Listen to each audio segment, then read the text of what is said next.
find the prevention or control methods is to treat the metal treatment.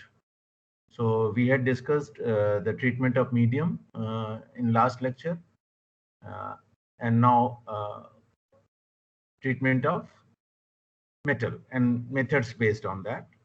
These methods are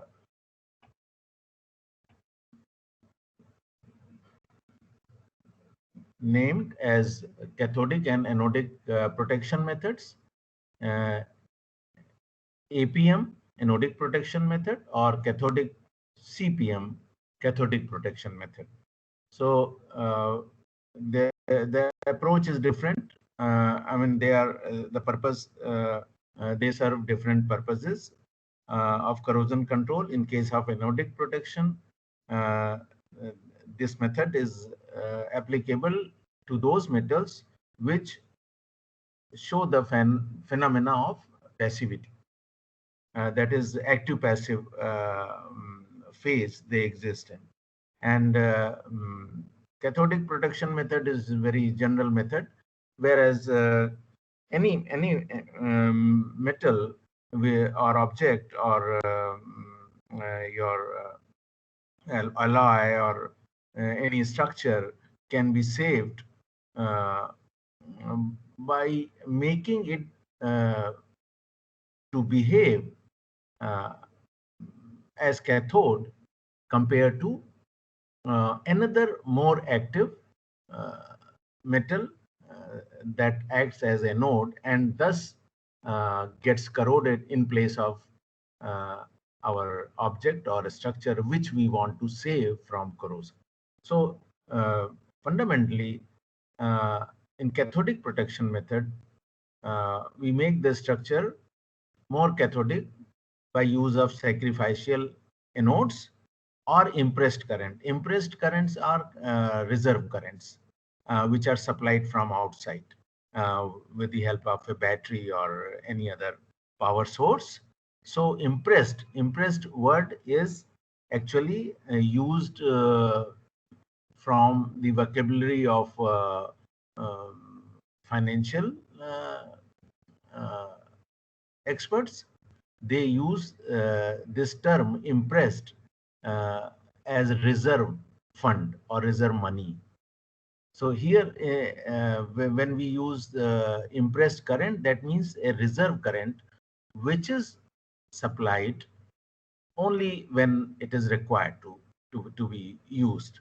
Sometime, so we will see the both the methods are fundamentally same, depending on the use of external current. The name uh, we name them differently.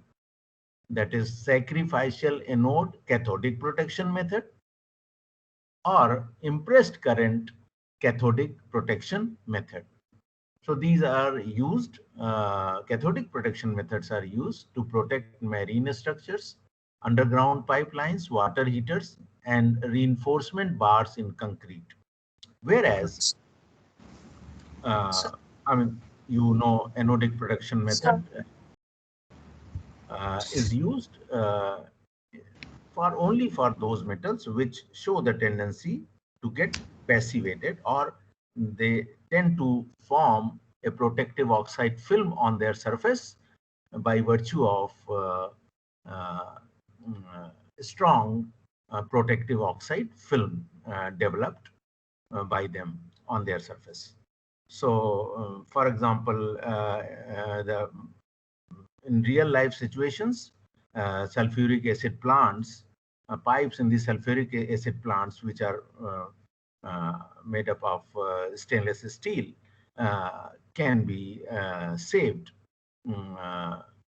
using the anodic protection method, and many other real life applications lie in your expensive, more sophisticated equipments, which are made up of precious alloys, etc. So, but overall, uh, it is a condition that anodic protection method would be one where the metal would itself be able to uh, uh, change to go in two different active and passive phases. So how to I mean the details of this method now we will discuss. We have, yes, first, anodic protection method. Anodic protection refers to prevention of corrosion through impressed anodic current. This method of impressed, again, this word is used here in the anodic protection, impressed anodic current. That is the current which is supplied from outside source, from a battery or any other source, AC or DC. This method of protection, tested and demonstrated by Edeleanu in 1954, however, can be applied only to metals and alloys that exhibit active-passive behavior, passivization. The interface potential of the structure is increased to passive domain. If passive domain means your structure or object forms a protective oxide film completely. I mean, the surface is fully covered by the protective oxide film. If an active passive alloy such as stainless steel is maintained in the passive region through an applied potential or current from a potentiostat, its initial corrosion rate can be shifted to a low value at I passivization. That is passivization current, I pass. How this current is determined? Fundamentally, if we supply a current from outside, metal will corrode. First, it will form. First it will get corrode, and protective oxide film starts forming on its surface, and uh, at a point reaches when its surface is completely covered by protective oxide film, then it has been observed suddenly that there is a uh, drop in the current, passivization current, and this current now the minimum of this current determines the future course of the behavior of the metal or object. So how to determine this minimum amount of current is was given by this problem was studied by Ivan, and these are simple graphs between potential and current. So either you are using potential or current, both as you so suppose this is a Evans diagram for a passivating metal in general. In general, this more or less the shape is same. You will find for any metal for that matter or alloy. This shape is important of this curve. The shape of the curve is almost same. From here you can see there is a critical point where active and passive states are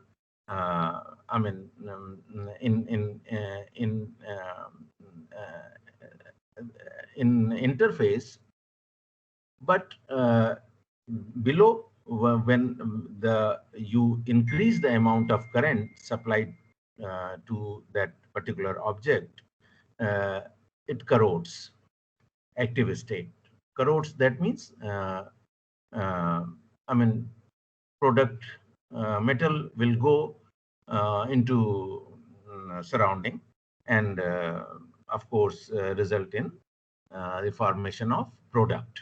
So at point B, uh, there is sufficient product which then starts getting deposited as we keep on increasing the current. The point B reaches which is a critical point, and after that amount of current itself automatically starts decreasing, and it keeps on decreasing until the object is fully covered with protective oxide film. We call it a passive state. So from active state, the metal itself comes to the passive state, and at point C, it is the minimum current IP corresponding on your x-axis. The current is there, y is potential. So this is IP corresponding IP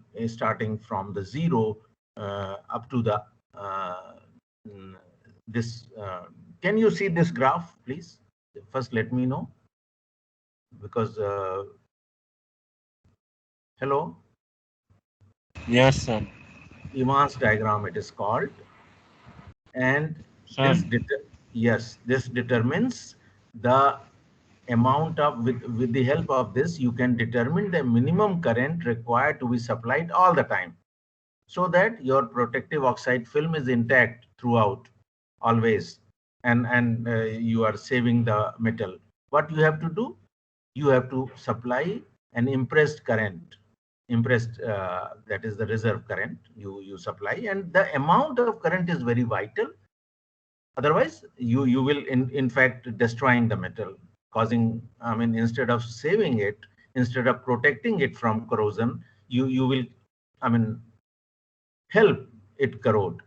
So determination of the minimum potential EP or IP, which is passivization current or potential, uh, you determine with the help of this diagram, and that amount is just fixed uh, mm, quantity should always be supplied. Of course, the amount will depend on the shape and size of the object, depending on the overall surface area of the object you want to save from corrosion. So this diagram, Evans diagram, is very important in this um, discussion of anodic protection method. And common metals apart from steel, which is an alloy, and metals like aluminum, nickel, chromium, tungsten, molybdenum, many metals which show the tendency of phenomena of passivity we had discussed last time in our last lecture.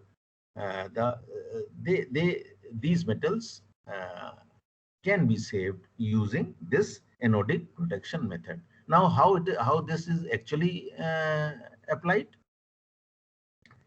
It is a potentiostat is formed. Actually, there is a three electrode setup you have to make. Suppose your there is a tank, a steel tank. So you will use this as one of the electrodes which you want to save from corrosion. So of course, so you have to prepare a three electrode setup. One is red one, if you can see in this slide, is working electrode. Second, uh, blue one is called an auxiliary electrode, and 3 is a reference electrode. So these 3 electrodes are connected with ammeter and voltmeter, forming a potentiostat. Read about the potentiostat if you are a student of physics. You are supposed to know what is a potentiostat.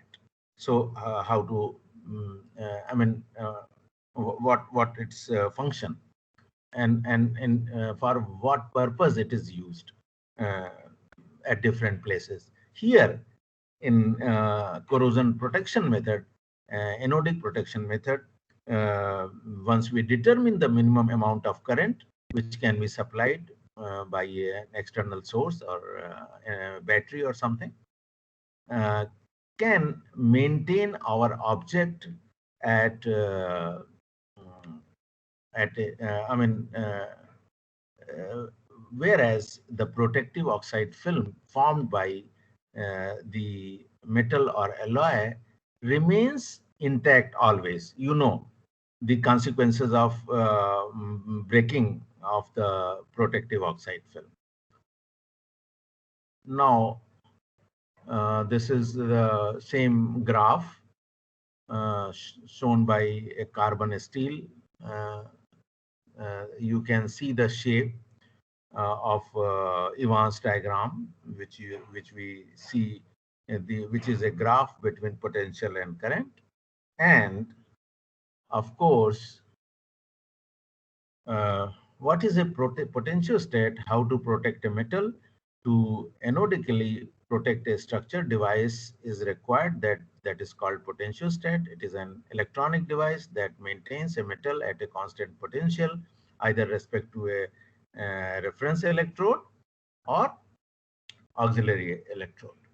So the figure shows that the potentiostat has the three terminals, one's connected to the tank, another to the auxiliary cathode, and third to the reference electrode. In operation, the potentiostat remains at constant potential with respect to the tank and reference cathode. The optimum potential for protection is measured by electrochemical measurements. So overall, I mean, without even understanding how this setup is established, I mean, simply we can understand that it is the determination of minimum amount of current which is required to be maintained for the protection of the metal. So we have seen this. Now, advantages of anodic protection method are there. Anodic protection can decrease corrosion rates substantially. The primary advantages of anodic protection are its applicability in extremely corrosive environments and its low current requirements. Anodic protection has been most extensively applied to protect equipment used to store and handle sulfuric acid, for example. Uh, it is iron pillar of Delhi, which is standing in the courtyard of Qutub Minar, and it is supposed uh, to be brought here by some Mughal emperor, or but this is Ashoka pillar. It was I mean, around just before the turn of this millennium. Uh, so it is quite, at least it is 1,600-year-old pillar, and it has been studied by, I mean, from the point of view of corrosion. It has not corroded in such a long time, and definitely the knowledge of the I mean, uh, people of that age has been quite in depth as far as corrosion problem is concerned. It is probably an alloy which is due to its uh, I mean passive passivity. Uh, it does not get corroded. So what is now now coming to cathodic protection method. After anodic, cathodic. We have outlined already that the sacrificial anode cathodic protection method. There are two methods within this cathodic protection method, but both the methods are more or less same, as you will learn later on. Impressed current cathodic protection method is the second one, where we use some external current, and the fundamental principle is to make your object behave as cathode. How? Simply, you have to connect with a conductor wire. You connect your object with another more active metal. I mean, aluminum, zinc, and etc. are more corrosive. Magnesium is more corrosive than iron. So if you want to save iron or steel structure from corrosion, for example, underground pipeline or ship standing, I mean, on the at harbor, they after remaining in water, ships, they I mean, require major maintenance as far as their uh, um, um, steel or metal structures. They get badly affected while remaining in high seas and in mm, very corrosive electrolytic medium or environment. So this method is again very practical in uh, it is practically used to uh, control the corrosion while your object is in highly corrosive, standing in highly corrosive medium. So here, a simple setup. You suppose in place of this tank, water tank, you can imagine a. I mean, from the water level, you can imagine it a surface level also. Suppose your underground pipeline is is there, and I mean, for transportation of petroleum products and worldwide everywhere we use underground pipelines, and they in order to, since it's very important fuel, petroleum, you we have to always keep them in good condition. And the number one enemy is corrosion, of course. So suppose this is a pipeline on your right hand side. If in cathodic protection diagram, you will find such diagrams in your books also, and just you have to connect it with copper wire simply, with a more active metal, aluminum, zinc, or magnesium rod. With this uh, uh, rod is also buried inside the underneath the ground, and simply you have used this. Uh, you have connected the sacrificial anode. Now, aluminum, zinc, magnesium, being more active, are sacrificed in place of iron in this case.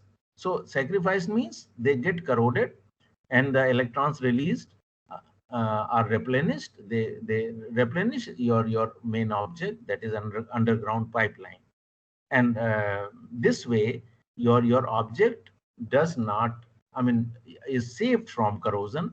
Instead of this, in place of your object, your sacrificial anode is I mean, completely vanished after some time, and you can replace it periodically depending on the, I mean, shape of your object. If it is large, your sacrificial rods would be consumed very quickly. In a couple of weeks, 1 or 2 weeks, one sacrificial rod simply vanishes. Such is the rate of corrosion. Such is the, I mean, high rate of corrosion that say these sacrificial rods. That's why this method is called sacrificial anode cathodic protection method. Don't get confused. In the cathodic protection method, we are using sacrificial anode, but method is cathodic protection method, CPM. And so this is called a sacrificial anode cathodic protection method. Very simple. You have connected your object to a metal which is more active, and it then finally gets sacrificed in place of your object. And sometime this passage of electrons which are released due to corrosion of sacrificial anode, and it and both the objects are connected, these electrons reach and replenish if any loss of electrons from the surface of your object. Thus your object is, I mean, safe, and if at all any oxidation might have taken place, is I mean uh, uh, is controlled. So this is sometime when in the same method, when same setup, if you in between sometime it is not enough current which which reaches up to your object like iron or steel, then sometime we have to supply the current from outside. In between, imagine you put a 12-volt battery, as simple as that. 12-volt battery you can put, and then a negative terminal of the battery would be connected with the your object, iron or steel, and positive terminal would be connected to your anodic sacrificial anode, and that the setup is such. So you can use some external current. Sometime it is required for complete protection of your object. Then this method is named as impressed current cathodic protection method. Uses: structures that are commonly protected by cathodic protection are the exterior surfaces of pipelines, storage tank bases, steel sheets, tubular and foundation pilings, offshore platforms, floating and subsea structures. Cathodic protection is also used to protect the internal surfaces of large diameter pipelines, ship tanks, product and ballast tanks, and storage tanks, oil and water circulating systems. So many, structures and equipments can, uh, and as simple as that, I have mentioned ships are simply when they are standing on the shore, the corrosion engineers use sacrificial rods and connect various parts of the ship with sacrificial rods while they are standing. So after some time, you will find that sacrificial rods are completely eaten away. They vanish due to corrosion. But your object is saved in place of that. So now yeah, we can comparison. There is a comparison of cathodic and anodic protection methods. You will find these discussions in various text books, which you may be consulting for this topic. Suitability factors. Suitability. So cathodic protection method is suitable to all the metals in general, while anodic protection method is suitable only for the metals or alloys which passivate. Environment only for moderate corrosion medium. Cathodic protection. Anodic protection can be applied in even in aggressive chemical environments.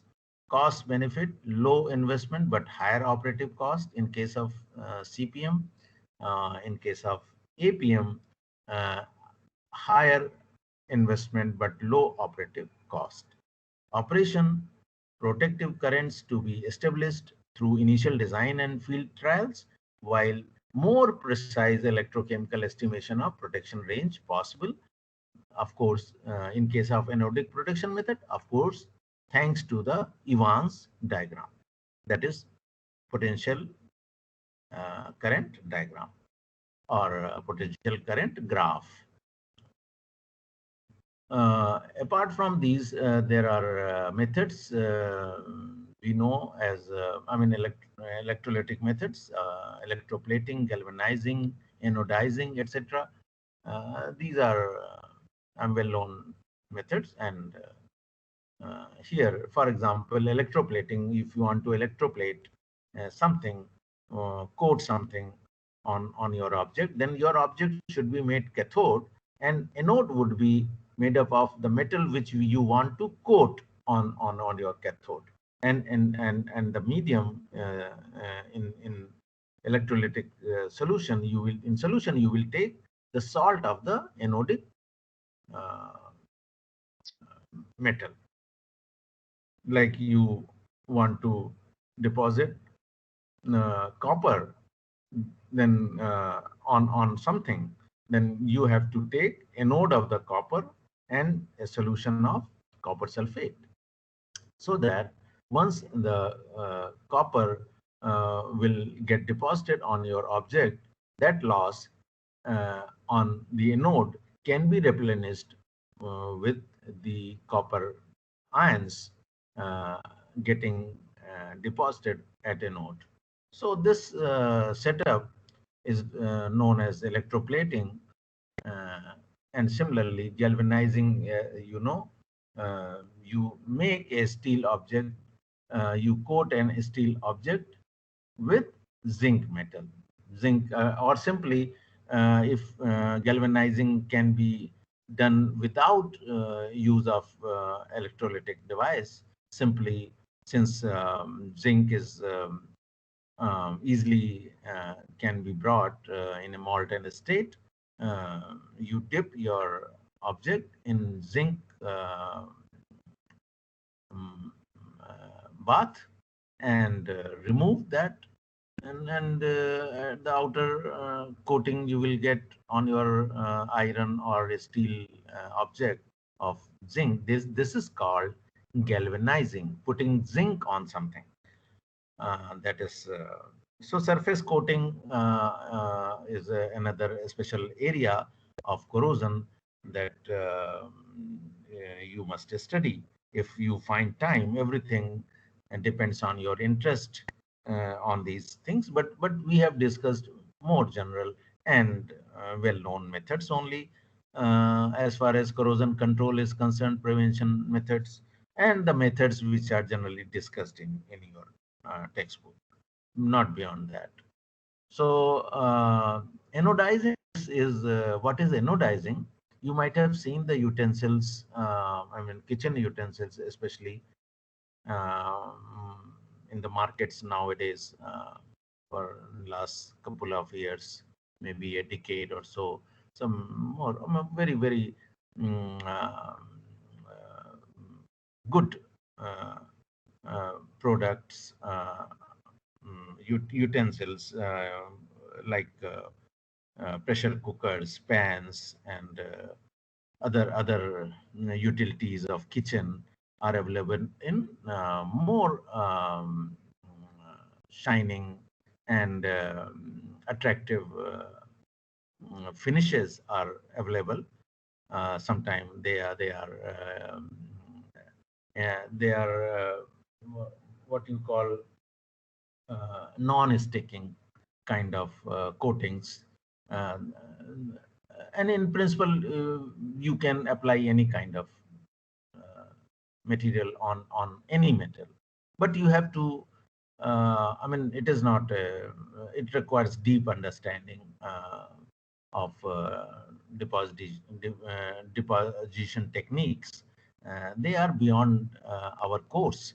So I'm leaving it to you if you are interested in knowing these things in detail. But anodizing is an electrolytic passivation process used to increase the thickness of the natural oxide layer on the surface of metal parts. The process is called anodizing because the part to be treated forms the anode electrode of an electrolytic cell. And the best example is again aluminum and its oxide. Since its oxide is black, uh, you might have uh, seen various products of such kind in your kitchen, you will find. So anodizing is very effective method of metal surface finishing as far as electrolytic methods are concerned. So these are in general some methods.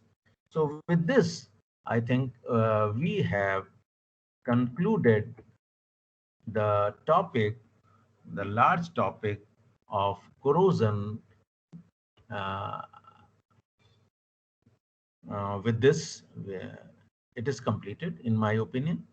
And so, uh, if anything you want to ask on this topic, if you have not understood anything, you can always, first and foremost thing, you read it yourself.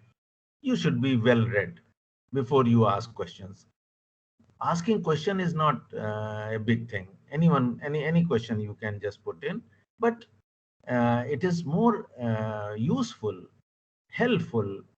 I would encourage you to first go through the topic itself, try to imbibe the salient points of the corrosion topic, and and and try to find the answer yourself. If I have explained everything in this phenomena, theory, and mechanism, then factors affecting corrosion, then types of corrosion, and finally prevention methods of corrosion. So it's a fairly big topic, which we have finished in 4 lectures, uh, because that is what is required at your stage. That is it is more than enough if you want to answer